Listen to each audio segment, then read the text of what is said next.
అందరికీ నమస్కారం. ఈ రోజు మనం మన ఫ్యాక్టరీ మరియు యంత్రాలను నిర్వహించడం గురించి చర్చించబోతున్నాం. ఇది ఉత్పత్తులను మరింత సజావుగా తరలించడానికి మరియు మరింత సమర్థవంతంగా పనిచేయడానికి మాకు సహాయపడుతుంది.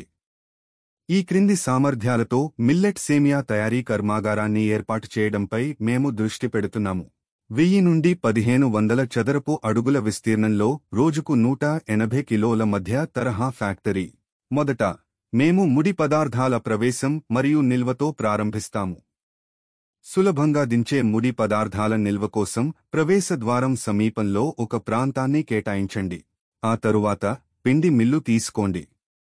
సేమియాను తయారు చేయడానికి ఉపయోగించే చిరుధాన్యాలను రవ్వలా మారుస్తుంది. తరువాత మీరు మిక్సింగ్ యంత్రాన్ని ఉంచండి. సేమియా రవ్వని కలపడానికి ఈ ప్రాంతాన్ని ఉపయోగిస్తారు.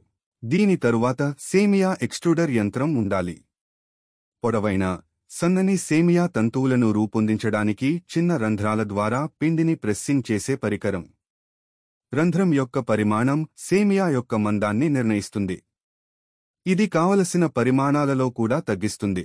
ఆ తరువాత మీరు ఎండబెట్టడం పరికరాలు అవసరం. ఈ ప్రాంతాన్ని సేమియా ఆకారంలో ఎండబెట్టడానికి ఉపయోగిస్తారు. ఆ తరువాత మీరు ప్యాకింగ్ యంత్రాన్ని ఉంచండి. ఈ యంత్రం స్వయంచాలకంగా సేమియా ప్యాకేజింగ్ కోసం ఉపయోగించబడుతుంది.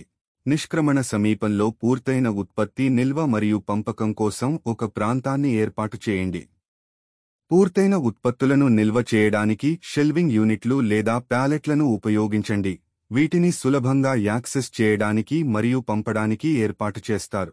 ఈ అంశాలన్నింటినీ పరిగణనలోకి తీసుకుంటే మీరు మిల్లెట్ సేమియాను సమర్థవంతంగా ఉత్పత్తి చేయవచ్చు. వ్యాపార్ కోచ్ ఛానల్కు లైక్ చేయండి, షేర్ చేయండి మరియు సబ్స్క్రైబ్ చేయండి. All the best.